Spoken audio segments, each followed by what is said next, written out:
나를 통해 한 영혼을 구원했습니다. 한 번 더요. 내 영혼아, 내가 새벽을 깨우리로다. 할렐루야.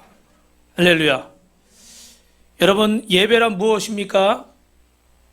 예배란 우리에게 가장 행복한 시간인 줄로 믿습니다. 왜냐하면 좋으신 하나님을 만나는 만남이 있기 때문인 줄로 믿습니다. 그래서 오늘 우리는 하나님을 만나러 이 자리에 왔고, 주님은 우리를 만나시기 위해서 오늘 친히 이 자리에 임재해 주신 줄로 믿습니다. 그래서 예배 시간은 우리에게 가장 소중한 시간이고 행복한 시간인 것입니다. 어떤 것으로도 대처할 수 없는 시간, 감격과 감동의 시간인 줄로 믿습니다. 할렐루야. 그래서 오늘 우리는 이 예배를 어떤 마음으로 드리냐? 따라하겠습니다. 자원하는 심령. 우리가 하나님 앞에 정말 감사하고 자원하는 심령으로 드리는데, 이번 주 새벽 예배 출애굽기 21장 말씀 보니까 거기 2절에 억울해서 종이 된 사람들이 있어요. 억울하게. 자신의 의지와 상관없이 부모가 잘못했거나 술을 마셔다가 빚을 졌거나 어찌됐든 그 대가로 자기 자식을 종으로 보내는 경우들이 있었습니다. 여러 가지 어려운 상황들 속에서 7년째가 되는 해는 이스라엘이 안식년으로 지켰어요. 그때는 모든 것을 쉬게 하는데 6년 동안 남의 집에 노예살이를 했고 빚을 졌어도 7년째에는 풀어주라는 거예요.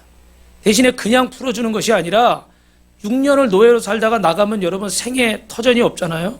그러니까 또 배가 고파서 다시 그 집에 종이 되겠다고 들어올 수 있기 때문에 나가서 다시 들어오지 않을 정도로 먹고 살 만큼의 물질을 주게 되어 있습니다. 할렐루야. 지금으로 말하면 그게 얼마라고 정확히 말할 수는 없지만 일단은 거처할 것도 있어야 될 것이고, 당분간 어떻게 자기 직업을 갖기 전까지 일해야 될 것도 있어야 되겠죠. 그러기 전까지 자기가 생활할 수 있을 만한 기본적인 것을 제공하게 되어 있습니다. 나름대로 굉장히 고대 사회지만 합리적인 내용이었어요. 그런데 거기 중요한 것은 그 종들 중에 전부가 다 밖으로 나가는 것이 아니었다는 거예요. 6년이 지나서 7년째에 얼마든지 내가 자유롭게 내 마음대로 살 수 있는 기회가 왔는데도 불구하고 또 그 6년 동안 얼마나 이 7년째 되기를 기다렸겠어요. 그죠? 내가 6년만 참으면 7년째에는 자유를 얻게 된다는 이 기대감이 있었을 거예요. 그럼에도 불구하고 거기 종들 중에 나는 이 집에서 나가기 싫습니다. 평생 나는 이 집에 종으로 살겠습니다. 그렇게 결심하는 사람들이 있었다는 거예요. 그래서 출애굽기 21장 6절 말씀 보니까 뭐라고 되어 있어요? 여러분 5절 6절 읽어볼까요? 만일 종이 분명히 말하기를 내가 상전과 내 처자를 사랑하니 나가서 자유인이 되지 않겠노라 하면 상전이 그를 데리고 재판장에게로 갈 것이고 또 그를 문이나 문설주 앞으로 데리고 가서 그것에다가 송곳으로 그의 귀를 뚫을 것이라. 그는 종짓도록 그 상전을 섬기리라. 할렐루야. 어떤 이유든지 간에 그 집에 살기를 원하는데 그 안에는 이런 마음들이 있는 거죠. 정말 그 상전에 대해서 존경하고 또 사랑하는 마음도 있고 또 자신의 가족들을 떠나기 싫어하는 이런 마음도 있습니다. 분명한 것은 여러분 자원하는 심령이라는 거예요. 원래 우리는 3주 동안 지난주까지 권리를 포기하라, 모세처럼 내 신을 벗으라라는 말씀을 들었습니다. 여러분 어떻게 한 주간 동안 여러분의 신을 벗으셨습니까? 주님의 참된 제자로 사셨습니까? 여기서 제일 그 말씀대로 못 산 게 전 것 같아요. 지난주에 내 제자, 참된 제자가 되기 위해서 말이 많으면 안 된다고 그랬잖아요. 이유가 많으면 안 된다고 그랬잖아요. 할 말 다 하고 제자가 될 수 없다고 그랬잖아요. 그런데 저도 이렇게 지나고 나서 보니까 너무 못 참고 할 말을 다 한 것 같아요. 억울해도 기분이 나빠도 속이 상해도 좀 하고 싶은 말이 있어도 이게 바른 얘기라도 주님의 참된 제자가 되려면 내 권리를 포기하고 이 입을 좀 다물어야 되는데 그냥 내 감정이 느끼는 대로 막 감정이 진실이 아니라고 그래놓고 막 다 얘기를 해버려요. 여러분 오늘 주님의 참된 제자는 내 신을 벗는 줄로 믿습니다. 내가 마땅히 할 말이고 내가 마땅히 맞는 것이고 내 권리를 주장할 수 있는 것인데 거기서 내 권리를 포기해버리는 거예요. 나는 이 집에 종으로 살겠습니다. 근데 정말 더 속상한 건 뭐냐면 그러면 재판장에 가서 보인 다음에 확인을 시켜요. 공증을 쓴 거죠. 그러고 나서 어떡합니까? 그 집의 대문에 가서 문이나 문설주에다가 이 귀를 대고 송곳으로 여기 구멍을 뚫는 거예요. 그러면 여러분, 그전에는 그냥 종으로 있어도 구멍 뚫는다는 얘기가 없어요. 그런데 여기다 이제 구멍을 뚫으면 길에 나가면 사람들이 다 내가 누군지 아는 거예요. 아, 저 사람은 어느 집의 종이구나. 그 집 앞에서 마당 쓸고 있으면 아, 저 사람은 저 집의 종이구나. 다 아는 거예요. 이게 얼마나 치욕스럽고 얼마나 창피한 얘기겠어요. 그죠? 그럼에도 불구하고 그 집의 종이 되기로 작정을 하는 거예요. 왜 그럴까요? 그 은혜가 너무 고맙고 그 은혜가 너무 감사하고 그 안에 있을 때 행복한 거예요. 저는 이 캐시 버넬 영상을 아주 여러 번 봤습니다. 아마 여러분 가운데도 여러 번 보신 분이 계실 텐데 1999년에 일어난 사건이기 때문에 사실 그 이후로 미국에서는 총기 사건이 더 많이 일어났고 이야기할 만한 사건들은 최근에 더 큰 사건들이 많이 있어요. 근데 이 사건이 우리에게 잊혀지지 않는 것은 저 테러를 한 친구들이 크리스천들만을 총살했고 그리고 특별히 캐시 버넬이 Yes, I believe in God. 나는 하나님을 믿습니다. 그 순간에 한마디만 거부해도 여러분 한 주간 동안 사시면서 여러분을 유혹하는 수많은 사건들과 상황들 속에서 정말로 Yes, I believe in God. 나는 하나님을 믿는다고 그 유혹들을 물리치고 손해를 마땅히 보고 마땅히 무시를 당하고 마땅히 인내하고 손해본 것들이 있습니까? 그렇게 살았다면 여러분은 한 주간 승리하신 거예요. 할렐루야. 그런데 우리 삶에서 이런 순간들이 없었다면 한번 이 말씀을 잘 생각해 보시오. 저는 이 내용들 중에도 수많은 영상들 중에 여기 캐시가 고백할 때 나를 뭐예요? 검증하지 않고 나를 나타내지 않고 예수 그리스도를 따르며 살겠다. 갈라디아서 2장 20절 지난주 본문 말씀이잖아요. 이제는 내 안에 내가 사는 것이 아니라 내 안에 계신 그리스도로 산다. 우리는 아니라고 말하지만 사실은 나를 증명하기 위해 살고 있어요. 저도 이렇게 목회를 오래 하고 주의 일을 하고 지금은 많이 겸손해지고 많이 연단받고 깨졌다고 하는데도 아직도 막 나를 주장하고 싶은 게 있어요. 아직도 나를 검증하고 싶은 게 있어요. 그래서 여러분들한테 설교하다가도 자꾸 나를 드러내려고. 나 이런 사람이야. 나 이 자리에 있을 사람이 아니야. 뭐 예를 들면 그런 거 있잖아요. 그죠? 나 옛날에 내가 얼마나 잘 나간 줄 알아? 이런 거 있잖아요. 입으로는 말을 안 하는데 말이나 행동이나 태도나 뭐 옷이나 뭐 예를 들면 여러 가지 차나 집이나 여러분 여자들은 뭐 그 명품 핸드백이나 뭐 남자들은 뭐 시계나 뭐 예를 들면 이런 것들로 사실은 사람들은 나를 뭐 하려고 그러는 거예요? 나를 드러내려고 하는 거예요. 그런데 오늘 캐시는 어린 나이지만 10대지만 나를 드러내지 않고 나를 검증하려고 하지 않고 나를 사람들 앞에 어떤 존재라고 나타내려고 하지 않고 예수 그리스도를 위해 살겠습니다. 할렐루야. 저는 그 말이 제일 찔리더라고요. 아직도 저는 저를 드러내기 위해서 목회를 하는 것 같아요. 아직도 저는 저를 드러내려는 마음을 내려놓지 못한 것 같아요. 그래서 자꾸 나를 주장하게 되는 거예요. 오늘 여러분 내 신을 벗고 감사와 기쁨으로 자원하는 심령으로 헌신할 수 있기를 주님의 이름으로 축원합니다. 예배할 수 있기를 주님의 이름으로 축원합니다. 그래서 예배만 잘 드려도 우리 인생이 행복해지는 거예요. 예배만 잘 드려도 어둠의 영이 떠나갈 줄로 믿습니다. 제가 금요일날도 우리 성도 중에 한 분이 이렇게 예배 좀 못 올 것 같다고 그래서 제가 이렇게 얘기했어요. 예배를 드리면 문제가 해결됩니다. 아멘이 안 나오네요. 예배를 드리면 문제가 해결됩니다. 어려움이 떠나갑니다. 어둠의 영이 떠나갑니다. 할렐루야. 여러분 요새 뭐 디톡스 그런 주스 마시잖아요. 그죠? 몸 안에 우리 독소를 해소한다고. 저도 이렇게 다리가 이렇게 통풍이 있는 거 보니까 제 안에도 그 뭐 요산 같은 많은 이런 독소들이 쌓인 것 같아. 그래서 몸이 막 산성화되니까 이 요산 수치가 막 높게 나오고 그러는 건데 여러분 예배드리면 여러분 영적인 독소가 빠지는 줄로 믿습니다. 옆 사람하고 인사합시다. 예배드리면 성도님 안에 영적인 독소가 빠져나갑니다. 한 번 더 선포하시다. 근심이 떠나갑니다. 질병이 떠나갑니다. 걱정이 떠나갑니다. 오늘 이 시간까지 여러분 방금 전까지도 여러분 마음을 걱정하게 하고 힘들게 하고 있고 두렵게 하고 있고 속상하게 하고 있다면 오늘 예수 그리스도의 이름으로 저주는 끊어졌습니다. 사라졌습니다. 예수의 이름으로 떠나갔습니다. 하나님이 빛이시기 때문에, 주님이 빛이시기 때문에 빛이 비추면 어둠은 떠나가게 돼 있어요. 말씀이 빛이기 때문에 여러분이 말씀을 들으면 여러분 안에 두려움이 떠나갈 줄로 믿습니다. 방금 전까지 화가 났던 것들이 분노가 가라앉을 줄 믿습니다. 아멘. 눈 녹듯이 하나님의 은혜가 임하게 되는 줄로 믿습니다. 여러분, 인류 역사 속에서 사람이 가장 고민하는 질문이 뭘까요? 그 고민들에 대해서 대표적인 대답이 세 가지가 있어요. 여러분이 어떤 것으로 고민을 하고 있든지 간에 그 대답은 세 가지입니다. 첫째는 원래 세상은 고해와 같다. 뭐와 같다고요? 많이 들어보셨죠? 그죠? 원래 세상은 그래. 원래 세상은 고통이 있는 거야. 그러니까 어쩔 수 없어. 너도 겪어야 되고 나도 겪어야 돼. 체념적인 입장인 거예요. 그죠? 어쩔 수 없이 겪는다. 두 번째는 이성적인 견해예요. 지금은 능력이 안 돼서 내가 이런 고난을 당하고 있어. 예를 들어 내가 능력이 안 돼서 물질 때문에 어려움 당하고, 능력이 안 돼서 건강 때문에 내가 어려움 당하지만 나중에는 내가 이걸 이겨낼 수 있다. 이 고통과 이 문제를 해결할 수 있다. 맞아요? 틀려요? 맞는 것도 있고 안 맞는 것도 있고. 그죠? 세 번째 입장은 종교적인 입장이에요. 신의 힘을 빌어서 신앙생활을 하면 나름대로 고난을 피해갈 수 있다. 그래서 막 돌한테도 절하고 나무한테도 절하고 막 그러잖아요. 그죠? 해한테도 전하고.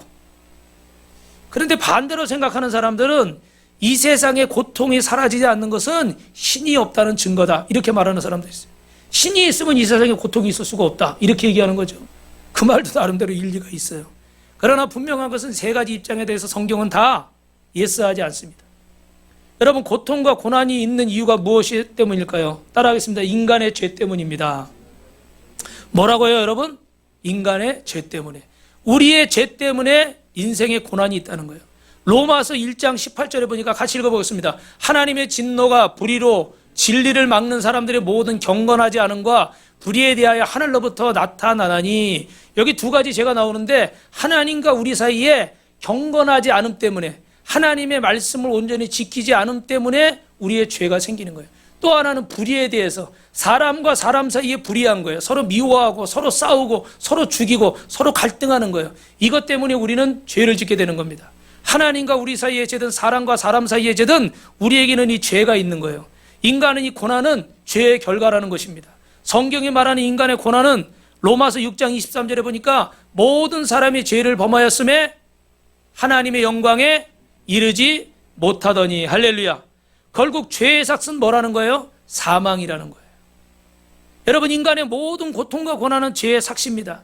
그래서 우리가 받고 있는 고통이나 갈등이나 질병이나 아픔이나 어려움, 괴로움이 있다 그러면, 혹시라도 어젯밤에 어떤 고민 때문에, 어떤 문제 때문에 고민하다 잠을 못 주무신 분이 있다면 죄송한 말씀이지만 이것이 바로 죄의 삭이고 죽음의 증상이고 사망의 그림자인 것입니다.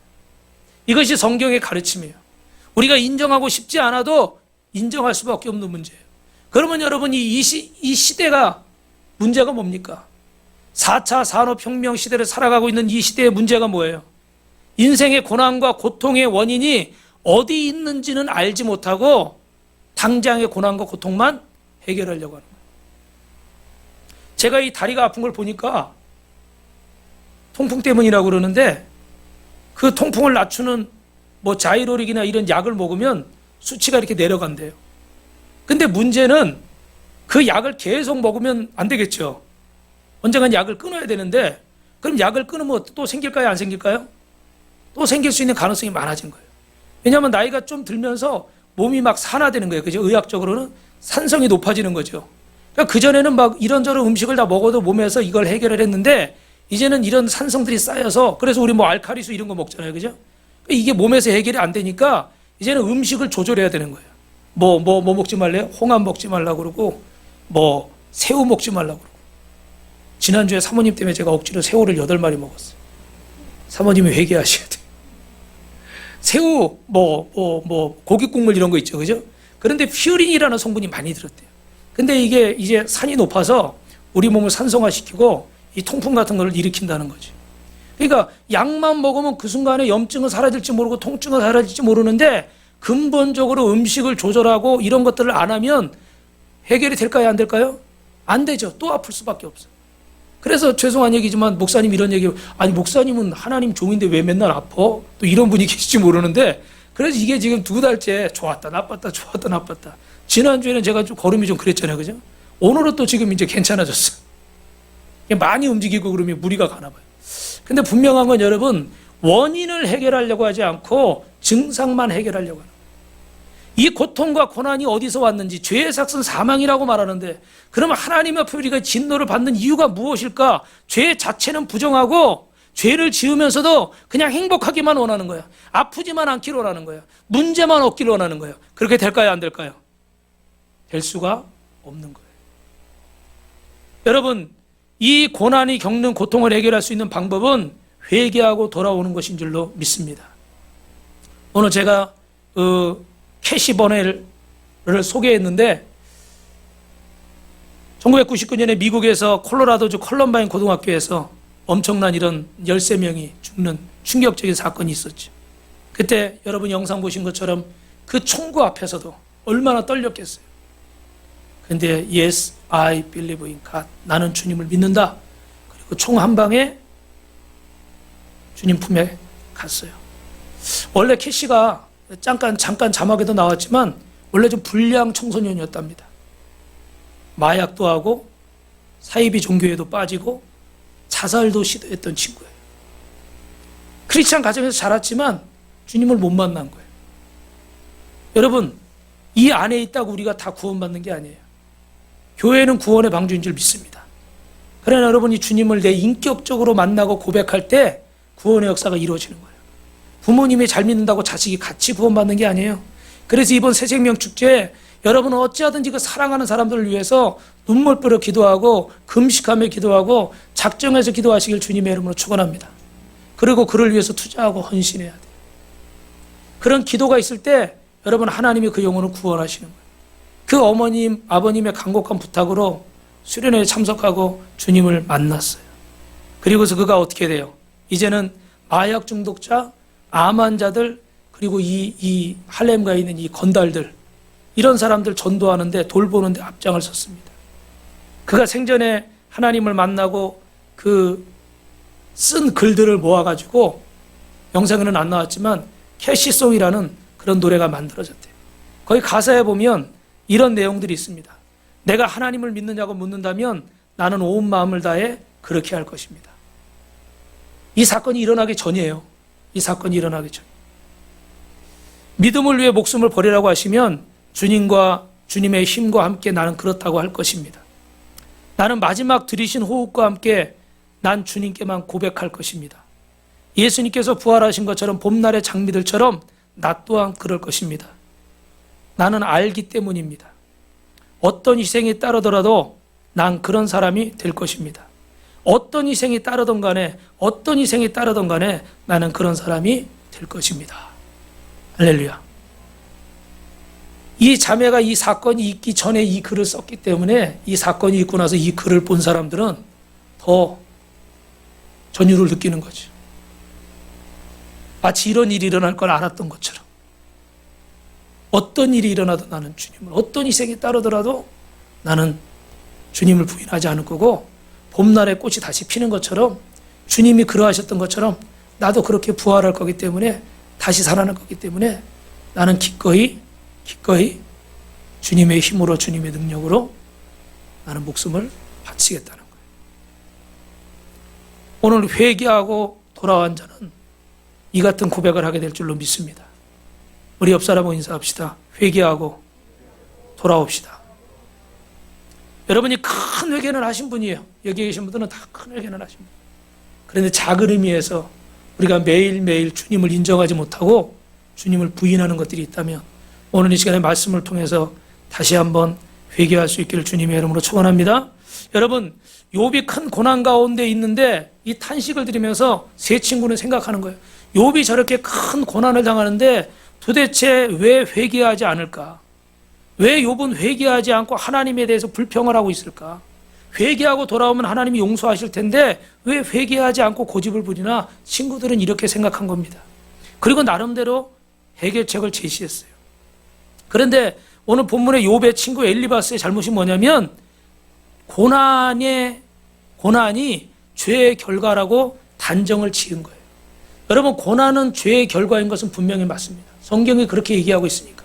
죄의 삭은 사망이니까. 그런데 여러분, 이 문제를 욥에게 그대로 적용하는 것은 아니었어요. 결론만 얘기한다 그러면 하나님의 사랑 때문에 욥은 죄 없이 당하는 고난도 있다는 것을 우리에게 보여주고 있습니다. 할렐루야. 여러분, 그래서 우리가 주변에 고난당하고 어려움 당하는 분이 있다면 함부로 우리가 정죄할 것이 아니라 그를 위해서 기도하고 그를 축복해야 될 줄로 믿습니다. 또 그렇게 고난을 당하는 자신의 모습을 보면서 낙심하지 말고 하나님의 뜻이 그 안에 있음을 믿고 내가 잘못한 것이 있다면 마땅히 회개하고 돌이켜야 되겠지만 또 내가 선한 일 가운데 하나님의 뜻이 있을 수 있어요. 그럴 때는 소망을 가지고 하나님 앞에 기도하시기를 주님의 이름으로 축원합니다. 할렐루야. 저도 그전에 그런 경험들이 있어요. 그래서 어떨 때는 제가 열심히 막 기도도 하고 산기도도 하고 이러고 있는데 갑자기 전화가 와가지고 아이가 아프다고 응급실에 119에 실려가는 거예요. 그때 그 산기도 하다가 제가 뛰어내려오면서 드는 생각이 뭐예요? 하나님, 나 잘못한 거 없는데 내가 어디 가서 무슨 나쁜 짓 하고 있을 때 이런 일이 있으면 사람이 당연히 어떻게 해요? 내가 벌 받는구나 이렇게 생각할 거 아니에요, 그죠?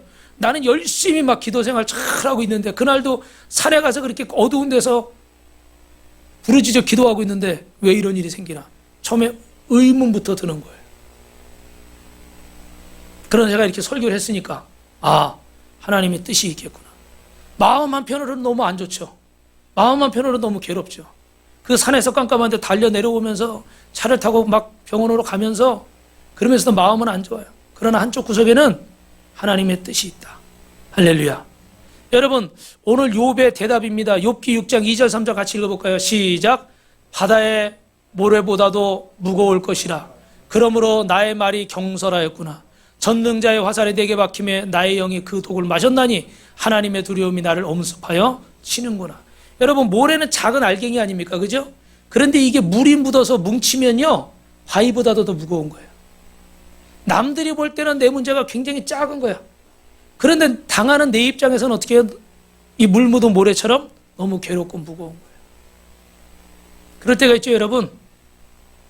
남들은 옆에서 쉽게 얘기하는 거예요. 그거 그렇게 하면 되지. 그렇게 해. 그러면 되지. 쉽게 말해요.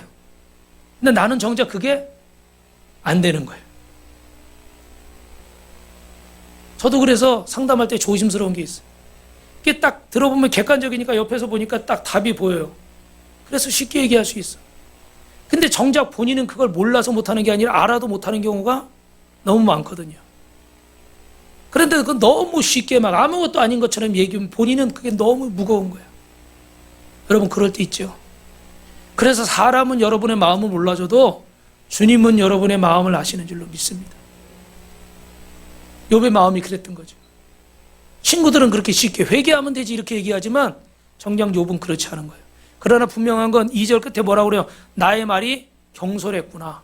3절 끝에 나의 말이 경솔했구나. 왜요? 자기가 너무 괴로우니까 이 짐이 너무 무거우니까 나 왜 태어났을까?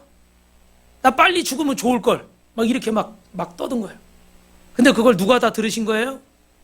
하나님이 들으신 거예요. 그 말에 대해서 자기의 실수를 인정하는 거예요. 여러분, 죄송하지만 저와 여러분도 고난을 당하고 어려움을 당할 때가 있지만 사실 욥만큼 고난을 당한 사람은 찾아보기 쉽지 않습니다. 그런데 그럼에도 불구하고 우리는 어떻게 입만 열면 못 살겠다, 죽겠다, 그냥 입에다 달고 그냥 습관처럼. 이게 얼마나 경솔한 것인가.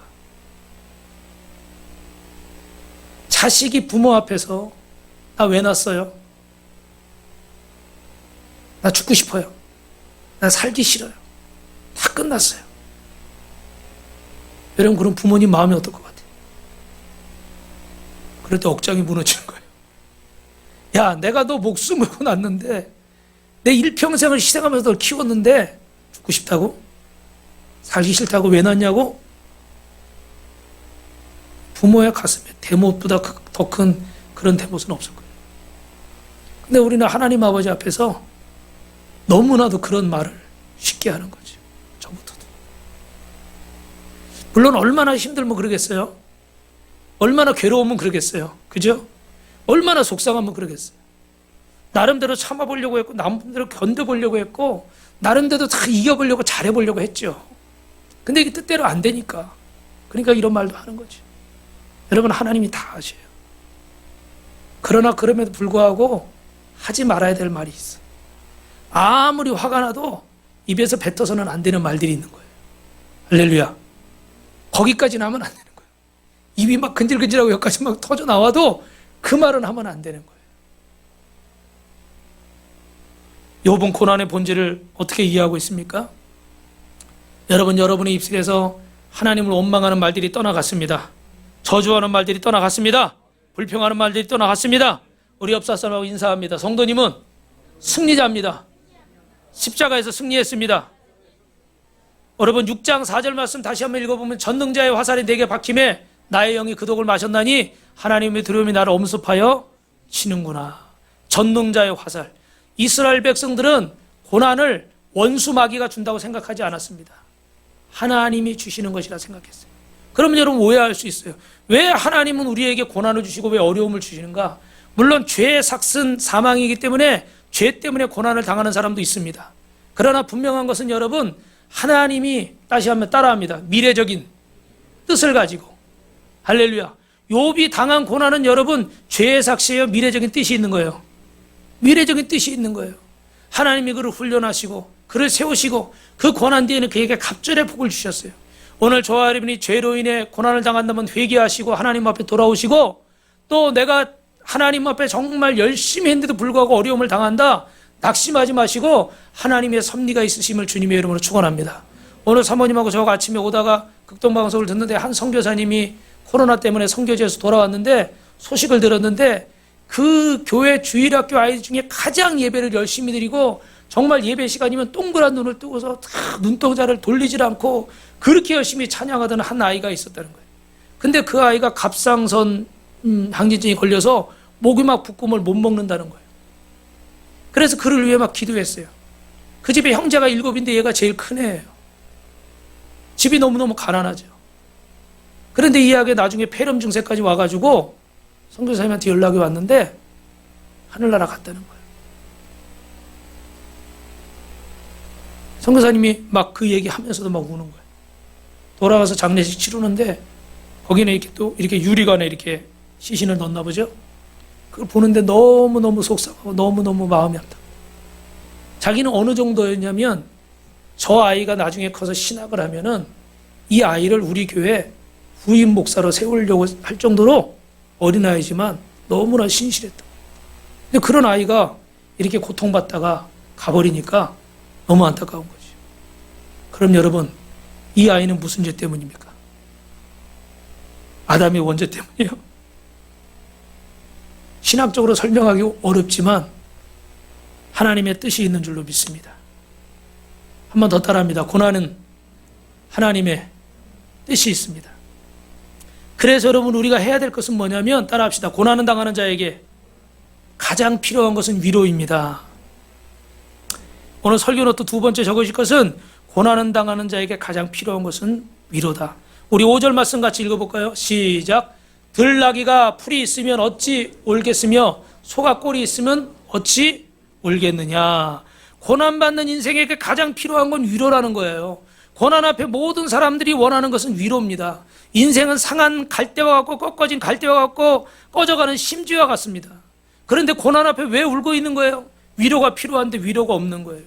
친구들이 욥을 위로한다고 하는데 결국은 위로한 게 아니라 어떻게 돼요?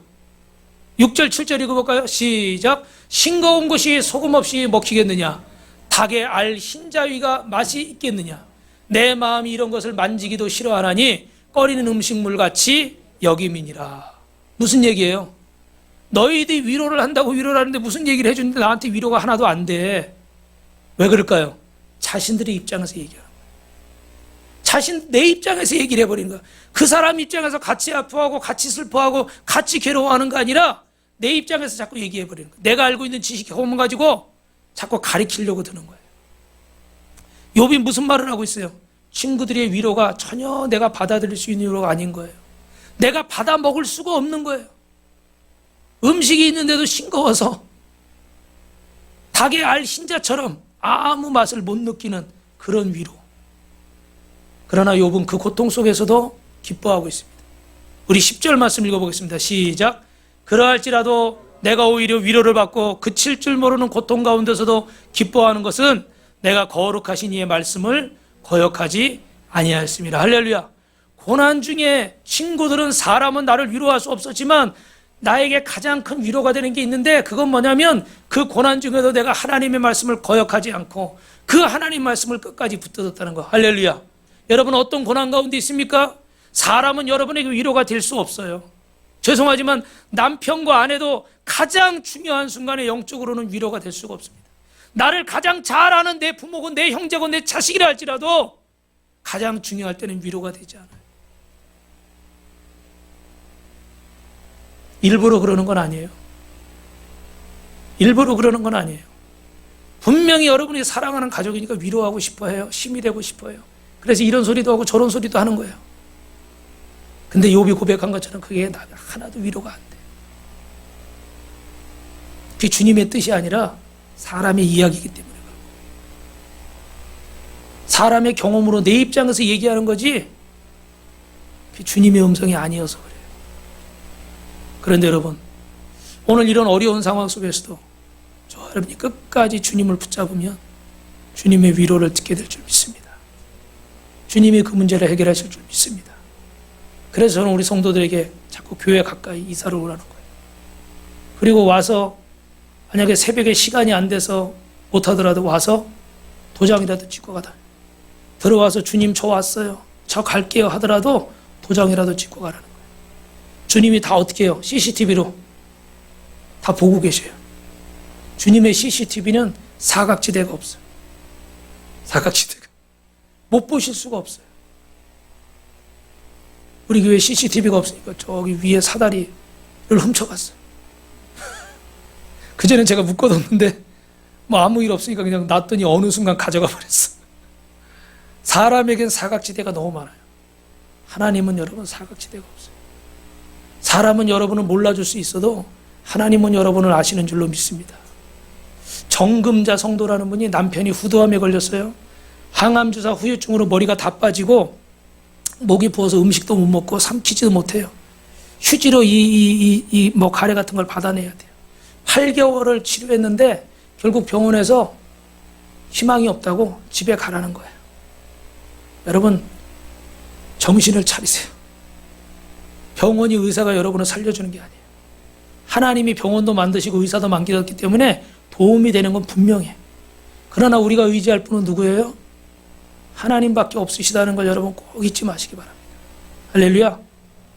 결국은 병원에서 시키는 대로 8개월 다 하고 머리 다 빠지도록 80kg 나가던 사람이 40kg 나갈 때까지 있는 돈 없는 돈 다 끌어모아서 병원비 대고 항암 치료했는데 안 되는 거예요. 그런데 그때 이 남편을, 정금자 씨 남편을 어떤 분이 전도를 했대요. 이분은 몸이 지금 너무 안 좋으니까 집에서 나갈 수가 없는데 정금자 씨가 아이들을 데리고 매일 새벽 예배, 수요 예배, 금요철학, 주일 예배를 계속 드린 거예요. 그렇게 몇 개월을 드리는 동안에 약도 먹지 않았는데 40kg 나가던 사람이 70kg가 나가게 되고 암세포가 몸에서 사라진 줄로 믿습니다. 할렐루야. 우리 옆 사람하고 일어납니다. 기적은 일어납니다. 할렐루야. 더 감사한 것은 뭐냐면 아빠를 위해서 매일 새벽 예배 나가던 그 딸들은 우리가 아는 유명한 미술대학에 좋은 성적으로 합격을 하게 되고 이 집은 남편이 이제 생계를 이어가지 못하니까 국수집을 차렸는데 그 국수집이 아주 잘 돼가지고 그 가정의 경제적인 상황도 좋아진 줄로 믿습니다. 풍족해진 줄로 믿습니다. 자녀가 부모를 위해서 기도할 때, 부모가 자녀를 위해서 기도할 때 하나님이 역사하시는 줄로 믿습니다. 할렐루야. 여러분 누구의 위로가 필요한 거예요? 하나님의 위로가 필요한 거예요. 어떨 때 하나님이 위로하셔요? 부족하지만 저와 여러분이 기도할 때 일어날 줄로 믿습니다. 그런데 정작 당사자는 너무 마음이 안 좋거나 너무 지쳐있거나 너무 몸이 쇠약해서 기도를 할 수 없을 때가 있잖아요. 그죠? 그럴 때 누가 기도해야 되는 거예요? 옆에서 사랑하는 사람들이 기도해 줘야 돼요. 한 번 더 따라합시다. 중보기도는 역사하는 힘이 있습니다. 그래서 여러분이 우리 가을 대신방을 위해서 여러분 중보기도 해주셔야 되고 우리 11월 6일 새생명 축제를 위해서도 중보기도 하시길 주님의 이름으로 축원합니다. 그래서 저는 이번 주부터 했는데 여러분 저녁에 8시에 교회에서 중보기도를 하는데 여러분은 오실 수 있으면 그 시간에 오셔서 기도하면 좋고 만약에 여러분이 그 시간이 어려우면은 다른 시간이라도 새벽 예배든 어떤 시간이 여러분이 정해서 함께 중보해 주시길 주님의 이름으로 부탁을 드립니다. 그래서 그날 여러분 보니까 경쟁도 굉장히 치열해. 지금 코로나가 이제 좀 잠잠해지니까 11월 6일 날 새생명 축제하는 교회가 너무 많아. 잘못하면 우리가 기도하는 그 사람 뺏길 수도 있어. 그래서 여러분이 기도를 많이 하시고, 지난번에도 참 풍성했어요. 감사하게. 코로나 중에도 여러분이 나를 통해서 한 영혼을 구원하는 역사가 있기를 바랍니다. 우리 구호 한번 해주시겠습니다. 제가 나를 통해 하면 여러분 뭐라고 그래요? 한 영혼을 구원합시다. 시작. 나를 통해 한 영혼을 구원합시다. 할렐루야.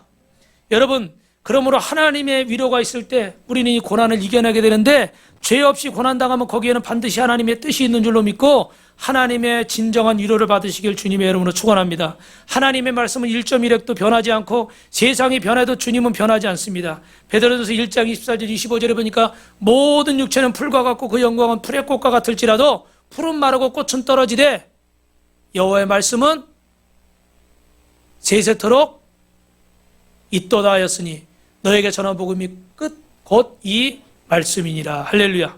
고난 가운데 끝까지 하나님 말씀을 붙잡는 자에게 세상 모든 것이 사라져도 결국은 하나님의 약속은 영원한 줄로 믿습니다.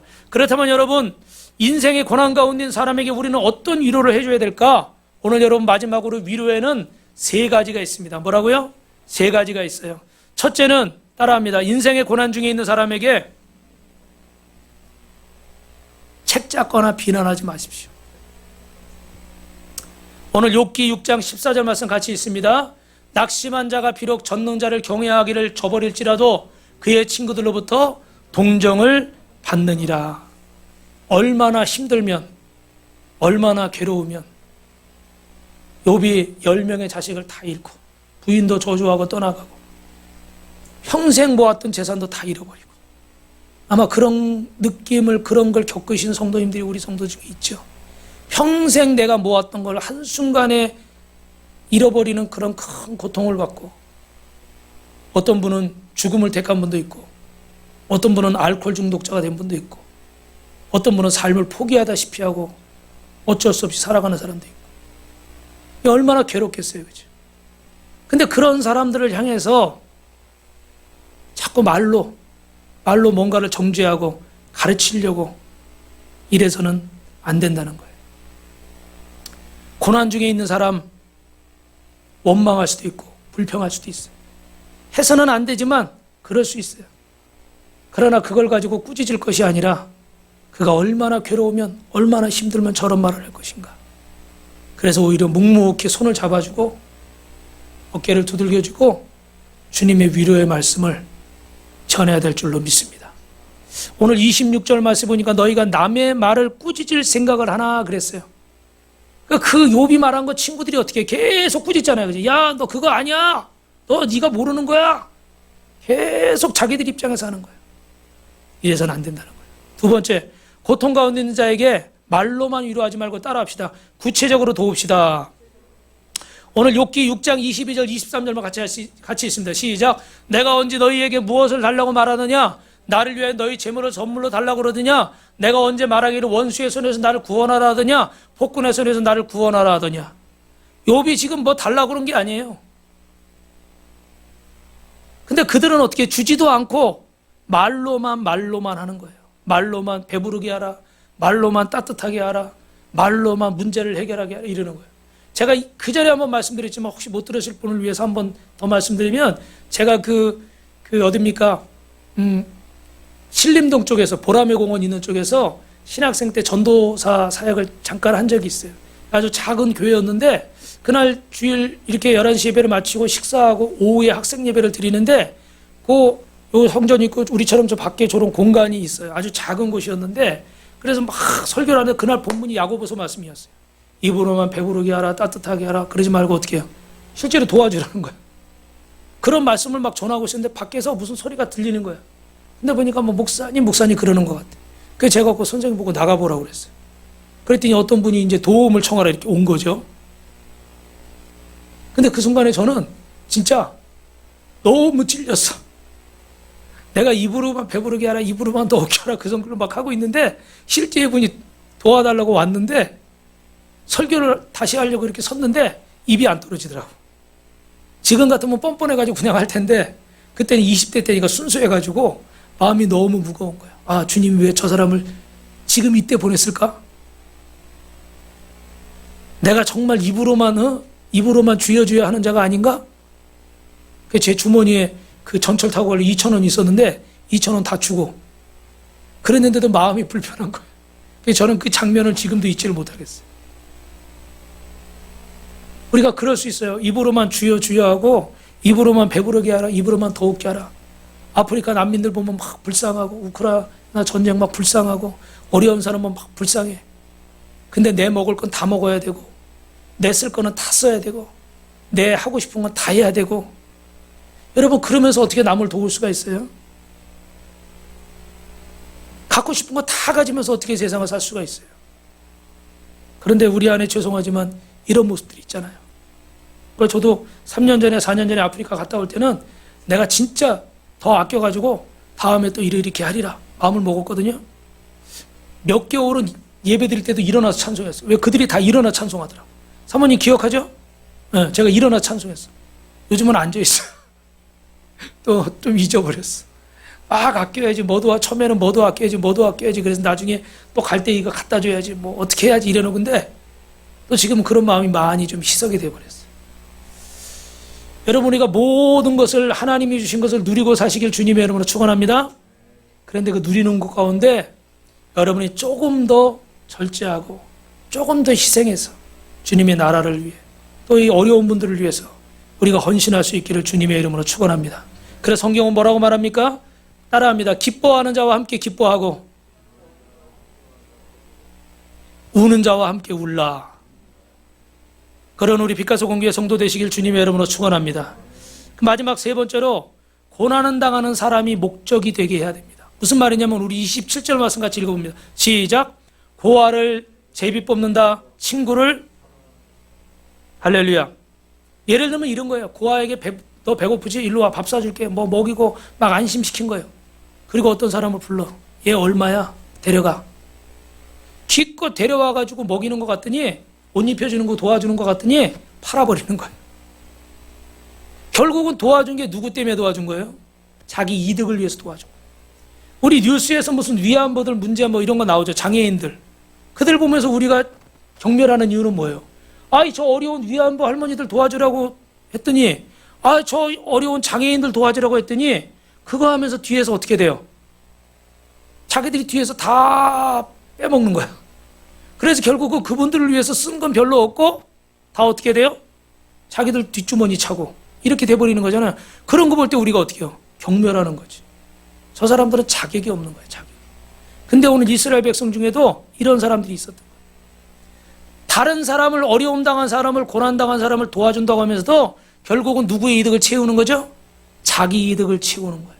그래서 욥이 너희가 나를 위로하기보다는 너희들의 어려움을 드러내고 너희 잘난 척 하는구나. 자신을 증명하려고 드는구나. 욥을 위로하는 게 목적이 아닌 거예요. 욥을 가리키려고 드는 거예요. 욥의 문제를 해결해 주려고 하는 게 아니에요. 자신을 드러내려고 하는 거예요. 이건 하나님이 기뻐하신 일이 될 수가 없는 거죠. 사랑하는 성도 여러분, 주변에 어려운 사람들이 있다면 그들을 통해서 우리가 이득을 챙기려고 하지 말고 정말 그분들을 축복해주고 그분들을 여러분의 주머니를 열어서 여러분의 시간을 들여서 마음을 들여서 헌신하고 봉사할 수 있기를 주님의 이름으로 축원합니다. 이것이 진정한 위로가 될 줄로 믿습니다. 말씀을 마치겠습니다. 여러분 주변에 고난당하는 사람이 있습니까? 코로나로 힘겨워하는 사람이 있습니까? 질병으로 어려움 당하는 사람이 있습니까? 그냥 지나치지 말고 말이라도 따뜻하게 하시길 주님의 이름으로 축원합니다. 인생은 다 똑같아요. 내가 지금 고난을 당하고 있지 않아도 나도 그런 고난을 당할 수 있고 그보다 더한 고난도 당할 수가 있는 거예요.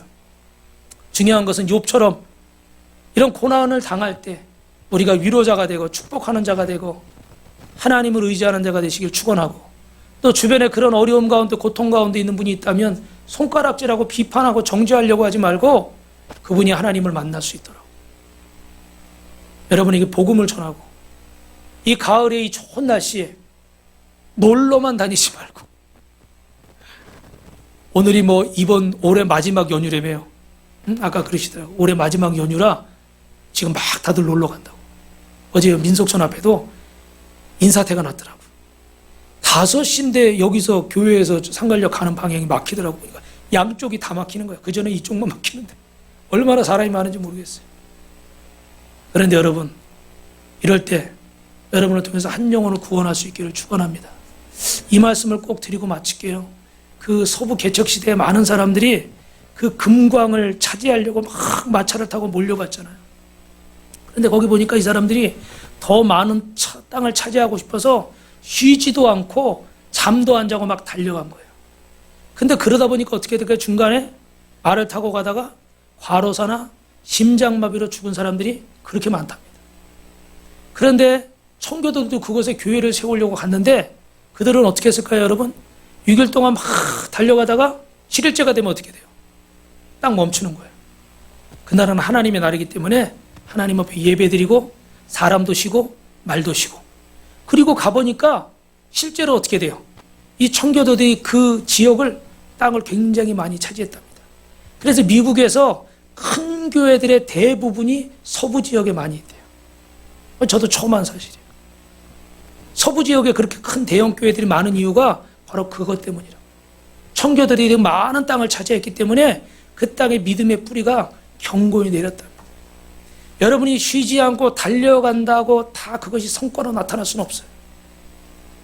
오히려 하나님 앞에 먼저 기도하고, 이 좋을 때 하나님 앞에 먼저 예배하고, 하나님을 의지하고 나아갈 때 하나님이 저와 여러분에게 지혜를 주시고 은혜를 주셔서 주님의 능력이 여러분에게 함께함으로 여러분이 승리하고 성공하고 영혼이 잘된 같이 범사가 잘 되시기를 주님의 이름으로 축원합니다. 축원합니다. 우리 말씀